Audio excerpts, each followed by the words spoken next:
நான் என் லைஃப்ல பண்ண பிக்கஸ்ட் மிஸ்டேக் எது தெரியுமா? நான் அவங்க மேல ஆசைப்பட்டதில்ல. அவங்களுக்கும் என் மேல ஆசை இருக்கும்னு அசியூம் பண்ணதுதான். I thought they fell for me two.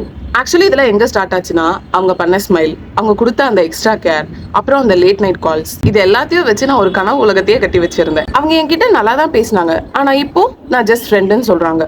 புரியுது, அந்த ரிஜெக்ஷனை விட நான் எவ்வளவு முட்டாளா இருந்திருக்கேன்னு நினைக்கும் போது எனக்கு ரொம்ப ஹர்ட் ஆகுது அப்படின்னு என்னோட ஃபாலோவர் ஒருத்தவங்க எனக்கு டிஎம் பண்ணிருந்தாங்க. இந்த மாதிரி சிச்சுவேஷன்ஸ் வரும்போது தான் நமக்கு ஒண்ணு புரியும், அவங்க நம்ம மேல விழல, நம்ம தான் தனியா விழுந்து வாரி இருக்கோம்னு. நம்ம குரூப்பா உட்காந்து பேசிட்டு இருக்கும் போது அவங்க நம்மள பார்த்து சிரிச்சா ஓகே அவங்களுக்கு நம்ம மேல இன்ட்ரெஸ்ட் இருக்குன்னு நினைப்போம். மெசேஜ் பண்ணா ஃபாஸ்டா ரிப்ளை பண்ணிடுவாங்க, ஓகே நமக்கு ப்ரையாரிட்டி கொடுப்பாங்கன்னு நினைப்போம்.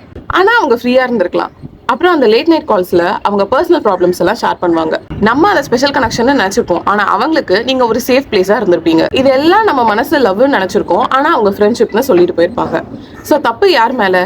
அவங்க மேல இல்ல, நம்ம மேலதான். நம்ம ரொம்ப லோன்லியா இருக்கும்போது, இல்ல நம்ம அந்த அன்புக்காக ஏங்கும் போது யாராவது சின்ன அட்டென்ஷன் கொடுத்தா கூட நம்ம மனசு அதை லவ்னு தான் நினைக்கும். அண்ட் நம்மளை பத்தி தான் நமக்கு தெரியுமே, ஒரு சின்ன ஸ்பார்க் வச்சு ஒரு பெரிய ஃபயரே கிரியேட் பண்ணிடுவோம். But the truth is, someone being nice to you doesn't always mean they are in love with you. Maybe நீங்க பியூரா இருக்கிறதுனால கூட உங்களுக்கு அப்படி தோணிருக்கலாம். ஒவ்வொரு தப்பான அசம்ஷனும் உங்களுக்கு ஒரு லெசன் தான். இனிமே சயின்ஸை டீகோட் பண்ணாதீங்க, ஓப்பனா கிளியர் பண்ணிட்டு போங்க. உங்களை உண்மையா லவ் பண்றவங்க உங்களுக்கு அந்த டவுட்டை தர மாட்டாங்க, அந்த கான்ஃபிடன்ஸ் தான் கொடுப்பாங்க. வெயிட் இன்னொரு விஷயம், நீங்க ஆப்ஷன் இல்ல, யூ ஆர் சம்வன்ஸ் ட்ரீம். அதை மறந்துடாதீங்க.